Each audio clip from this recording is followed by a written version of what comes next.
Guys, the San Diego Padres have a lot of young pitching and a lot of quality young pitching, but they're not the only team that has young arms. I want to tell you something. I'm sitting in my apartment last night, 9:30, and I get a phone call, Leiter, and he goes, "Hey, I want a skybox tomorrow, and I want to talk about some of the best young pitchers in the game, and this, that, boom, boom, boom, boom, boom." It always gets me fired up to come over here. So dive in, and then I'm gonna come off this. I got one guy who's hiding in Seattle. Yeah. That I want to focus on, too, because Eric Nays, researcher to the stars, is giving me some good stuff on him. And I like him as well. All right, so here we are in the beginning of the year, right? And at some point, as we look in the crystal ball, there was a first few starts of the up-and-coming next crop of great pitchers, right? Let's not go back to Verlander, Scherzer, or DeGrom, or, you know, those guys, that Hall of Fame guys. But most recently, I thought about, like, okay, Corbin Burns. Prior to Corbin Burns kind of figuring it out with the cutter, all right, or Walker Buehler, or Shane Bieber. Yeah. You know, who are those arms? And I'm going mostly on stuff because a lot goes into it. And the first guy, you can't not, is Hunter Green. Hunter Green. You know, here he was, over 39 fastballs over 100 miles an hour. So you say arm-wise, he was a, you know, number one pick, 2017 out of high school. I mean, you know, just purely based on, did he arrive? I know he had Tommy John, so it took him a while to get to the big leagues, but this is just, here it is, hit it. You know, now we go to secondary pitches. He throws a slider and a changeup. You know, how does he hone his skill? I love the energy, and I love it's like, hey, you can't hit me, I'm coming at you, which is happens a lot of guys, young pitchers with great arms. His stuff says elite. Pause that real quick. Stop. Before we get into Brash, because I want to talk about Hunter Green, because he makes it look like it's not very difficult to do. He looks like a big body presence, throwing a buck-01. Your secondary stuff right now, Hunter, and I'm sure everyone's told you this to get better, better, better. It doesn't even have to be that good right now. He is barrel-rolling fastballs through the middle of the zone. Chris Taylor is a 4-year, $60 million player. He had no chance on 101. That ride, he's just got to show a wrinkle, and it upsets everybody. Right. There you go. So throw it in the zone. He still has to use it and throw it. And it doesn't have to be nasty, you know, crazy break and vertical and horizontal and all the stuff that we look at. So I'm with you, because you have to respect and honor 100 miles an hour. Crazy good. All right, you're talking about the other Seattle Marin pitcher, Matt Brash. You know, there's certain guys. Go ahead and play this. You know, forget delivery-wise, but when we get to his curveball.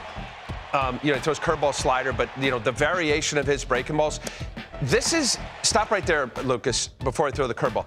Again, similar, when you're young and you've got the gunslinging, you can't hit me, which I love, don't take away. You know, the Walker Buehler, talk about, like, when does he throttle back? He doesn't. You know, some of these guys just throw it as hard as they can all the time.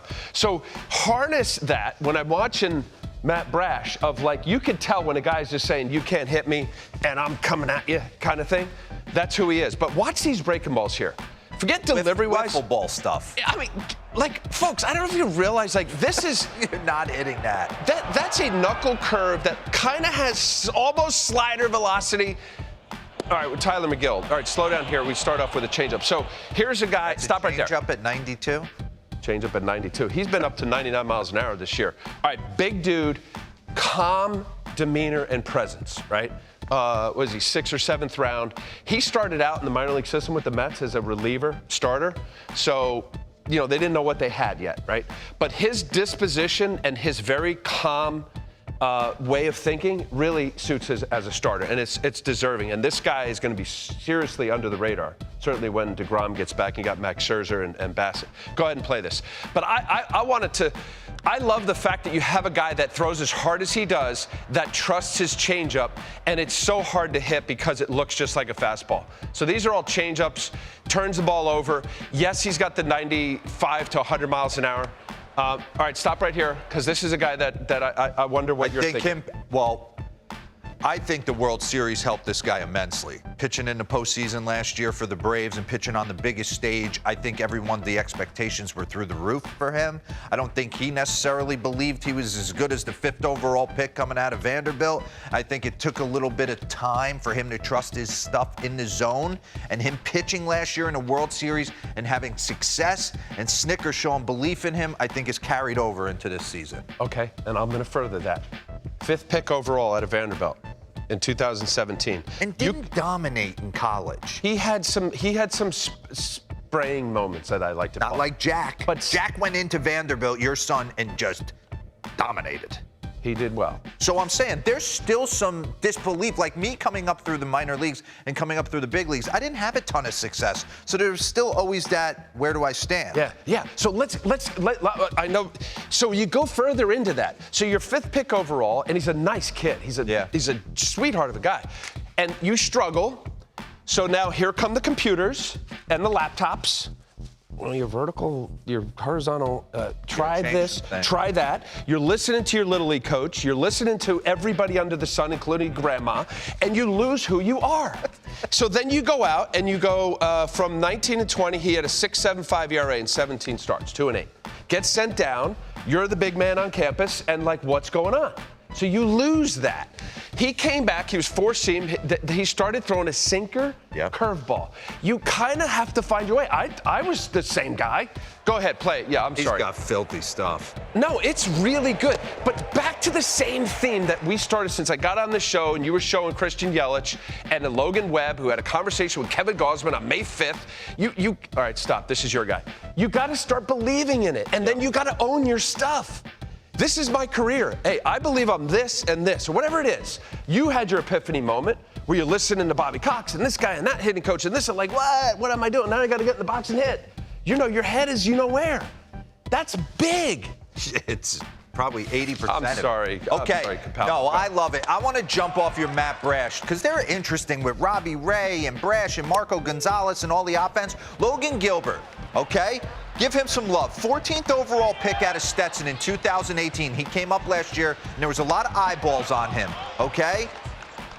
And he was 4-seam heater, slider, curveball, changeup, and he'd have a good game and a bad game, right? So what does he do? He starts to dive into all this pitch shaping in the offseason. Stetson kid, worked out with Jacob deGrom, and he started to throw more of this power-type slider and this more power type, kind of morphing heater, curveball, all his breaking stuff off his fastball to present more, almost a more max effort kind of feel. You look at 2021, it was almost this more fumbly, rolly slider, a bigger curveball, way more like you talk about. From his fastball to his slow breaking ball, there was a lot of in between right there. And I just feel like he's tightened it up. Well, according to the plan. You see that rolly curveball? Can I back 2021? Look at it now. Just go good. Show him now so he can jump off it.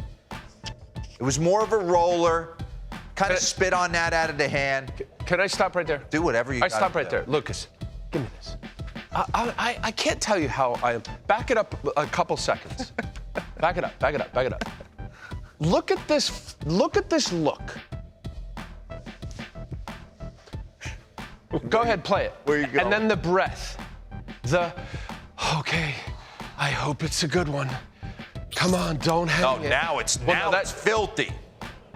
Now he's tightened everything up. The confident walk that he has now of you can't hit me and I'm done and I'm walking, like that plays.